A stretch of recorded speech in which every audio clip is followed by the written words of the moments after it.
Jesus Christ. You've probably been wondering for years what that verse in the prayer book is for. That's what it is.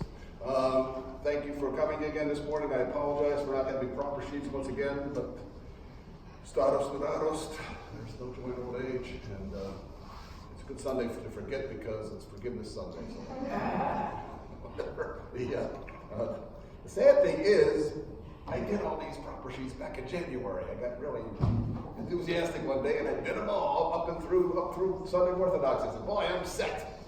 And then this is what happens when I work ahead. I forget. I think it's already done, and I didn't ever copy it. It's on a computer, and I don't have a copy machine here anymore to cover my mistakes up. So thank you, Valerian. I gave him an old proper sheet that had the wrong tropar on it, but everything else is the same. This Sunday, being Forgiveness Sunday, it's a reminder,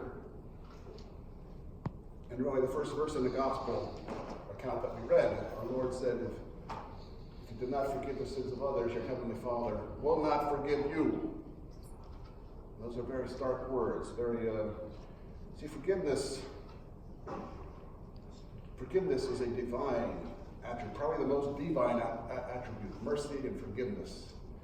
So we always are begging our Lord's mercy, but when we are merciful, that's when we are most like our God who loves us, a God who forgives us, a God who is merciful to us, a God who did not abandon us, but came down and took on our human flesh that he might raise us up to the heights of heaven. So we have this Forgiveness Sunday because during the season of repentance, and repentance, remember, is changing our way of thinking, changing our way of life.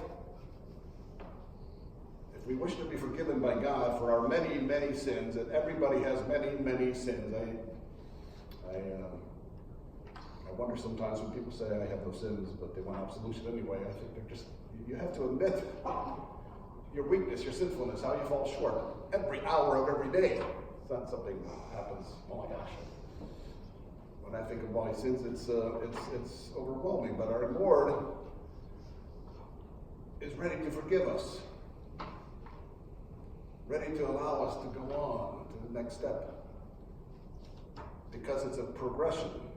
It's something we're working towards. St. Paul said in the Apostolic reading this morning, that you weren't able to read along with, but probably heard it, they proclaimed that salvation is nearer to us than when we first began. Which is very interesting coming from St. Paul, because he's the one that the non-Orthodox are always quoting all the time, saying that, if you believe you're saved. Well, St. Paul just said, salvation is near to us. Did St. Paul know he was already saved? It was interesting because a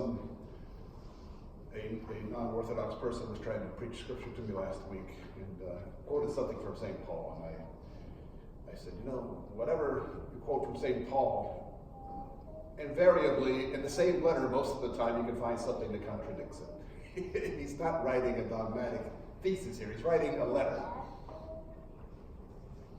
And forgiveness is something that we must always do, but if we're not willing to do it, and that's why bearing a grudge is such a serious sin.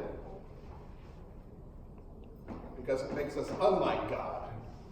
God is the one who forgives, the one who loves. For us to hold a grudge makes us almost anti-God, anti-divine. We have to be willing to forgive. Our Lord is willing is willing and has forgiven many, many more egregious sins that were ever perpetrated against us. We might want to feel sorry for ourselves. We might want to hold a grudge. But ultimately, when you're holding a grudge, you end up hurting yourself more than you're hurting the person you're holding a grudge against.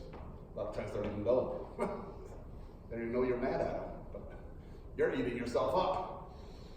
I hate that person. That person's such a jerk. He's such a hypocrite. Whatever reason we have. But if we forgive them, we are freed. We free ourselves. And that's ultimately what it is. Spiritual freedom. Forgiveness. A new slate.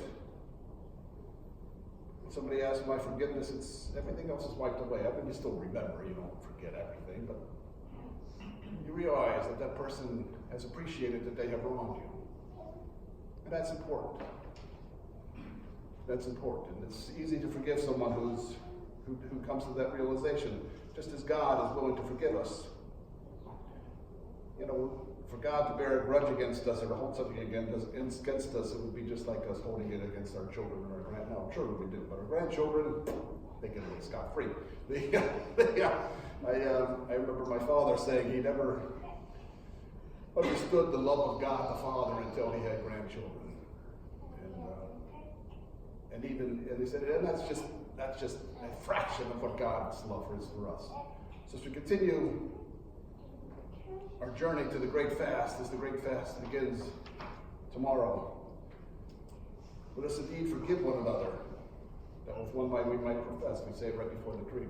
And something very foundational for Christians, to be forgiving and to forgive and to accept the repentance of others.